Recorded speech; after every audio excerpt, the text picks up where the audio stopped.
गांव में एक गरीब लकड़हारा रहता था जिसका नाम सलीम था।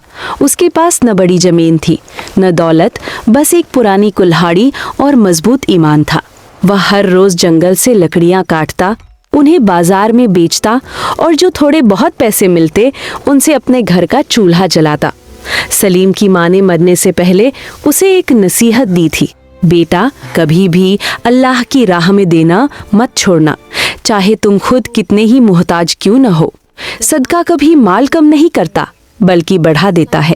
सलीम ने अपनी माँ की बात दिल में बसा ली थी।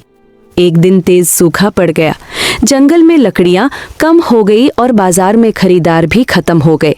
सलीम के घर में फाकों की नौबत आ गई। उसकी पत्नी परेशान होकर बोली, हम खुद भूखे हैं फिर भी आप दूसरों को देते रहते हैं। हम खुद भूखे हैं फिर भी आप दूसरों को देते रहते हैं। सलीम खामोश रहा, लेकिन दिल में कहा, अगर मैंने आज अल्लाह की राह छोड़ दी तो शायद मेरी माँ की नसीहत झूठ बन जाएगी। उसी रात वो भूखा सोया मगर दिल से दुआ करता रहा। अगले दिन वह जंगल गया तो अचानक उसे एक पुराना पेड़ गिरा हुआ मिला। जब वो उसे काटने लगा तो कुल्हाड़ी एक सख्त चीज से टकराई। जमीन खोदने पर वहां एक मिट्टी का बर्तन निकला। अंदर देखा तो कुछ सिक्के मौजूद थे। सलीम हैरान रह गया मगर उसने फौरन कहा है, यह मेरा इम्तिहान है। वह सिक्के लेकर घर आया, आधे गरीबों में बांट दिए और आधे घर के लिए रखे।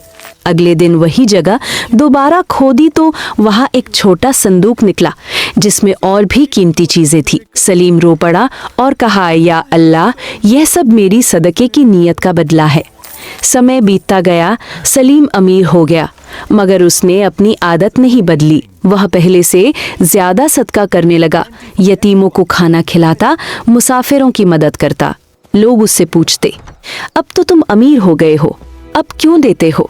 सलीम मुस्कुराकर कहता, मेरी दौलत यह नहीं, मेरी असली दौलत वह यकीन है जो मेरी माँ ने मुझे दिया था। और यूं सलीम ने सीख लिया कि असली बरकत माल में नहीं, देने वाले हाथ में होती है।